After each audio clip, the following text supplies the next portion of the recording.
বাজেটের জটিল হিসেব নিকেশ বোঝেন না সাধারণ মানুষ। তাদের প্রত্যাশা যাপিত জীবনের ব্যয় যেন কমে আসে। এ লক্ষ্যেই সরকারকে বাজেট সাজানোর পরামর্শ তাদের। এদিকে শিক্ষা, স্বাস্থ্য ও কৃষি খাতে বাজেট কমানো নিয়েও উদ্বেগ জানিয়েছেন গবেষকরা।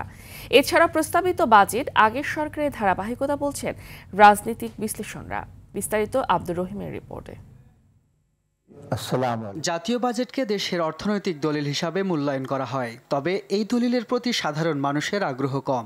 আশাবাদী হওয়ার চেয়ে তাদের মধ্যে ঘুরে বেড়ায় নিরাশার মেঘ। আয়ের সঙ্গে পাল্লা দিয়ে পরিবারের খরচ সামলাতে হিমশিম খাওয়া মানুষের চাওয়া যেন কম থাকে নিত্য পণ্যের দাম। অন্তর্বর্তীকালীন সরকার আসার পরে ভাবছিলাম যে সবকিছুর দাম কমবে, অনেক দিক দিয়ে আমাদের সামনের দিকে আমরা মুভ করতে পারবো। আমরা আসলে সেই অনুপাতে আমাদের আশা পূরণ করতে পারে নাই। ভোক্তারা বলেন, সম্প্রতি দ্রব্যমূল্যের দাম নিয়ন্ত্রণে এসেছে, তবে তা নিম্ন ও নিম্ন মধ্যবিত্তের নাগালের মধ্যে নিয়ে আসার দাবি তাদের। এই যে আমাদের নিত্য প্রয়োজনীয়গুলো, মোবাইল, ফ্রিজ, ইলেকট্রিক যে পণ্যগুলো দাম বাড়লো, এগুলো আমাদের জীবনের সঙ্গে জড়িত। এগুলো আপনি কখনো অ্যাভয়েড করে চলতে পারবেন না। এর ফলে আমরা সবসময় নিম্নবিত্ত এবং মধ্যবিত্ত যারা, তারাই সবসময় সাফার করি। সাধারণ মানুষের যে খাদ্য সামগ্রী যেগুলো আছে, এগুলো যদি দাম বাড়ে, অবশ্যই সেটা নাগালের বাইরে গেলে তো অবশ্যই তাদের দুর্ভোগ বাড়বে। বাজেটেও বাড়ে, বাজেটের বাইরে গিয়েও দাম বাড়ে।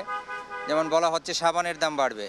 সাবানের দাম তো 2 মাস আগেই 5 টাকা করে 70 টাকাটা 75 টাকা হয়ে রয়েছে এবং আরও বাড়বে। এগুলো নিয়ে কথা বললে আর লাভ হবে না। গণঅভ্যুত্থান পরবর্তী অন্তর্বর্তী সরকারের বাজেটে বৈষম্য বিলোপ হবে বলে প্রত্যাশা থাকলেও মূল দর্শনের সঙ্গে সামঞ্জস্য দেখছেন না গবেষণা সংস্থা সিপিডি। নিম্ন মধ্যমায়ের মধ্যে যারা পড়েছে তাদের কিন্তু এই করের প্রবৃত্তিটা, কর দেওয়ার হারটা কিন্তু তাদের ক্ষেত্রে বেশি যেয়ে পড়বে। আবার যারা উচ্চ পর্যায়ের রয়েছে, আয়ের উচ্চ আয়ের, তাদের ক্ষেত্রে অনেক কম পড়বে। সেখানে আমরা দেখছি যে একটা বৈষম্যর চিত্র দেখা যাচ্ছে। আব্দুর রহিম, RTV, ঢাকা।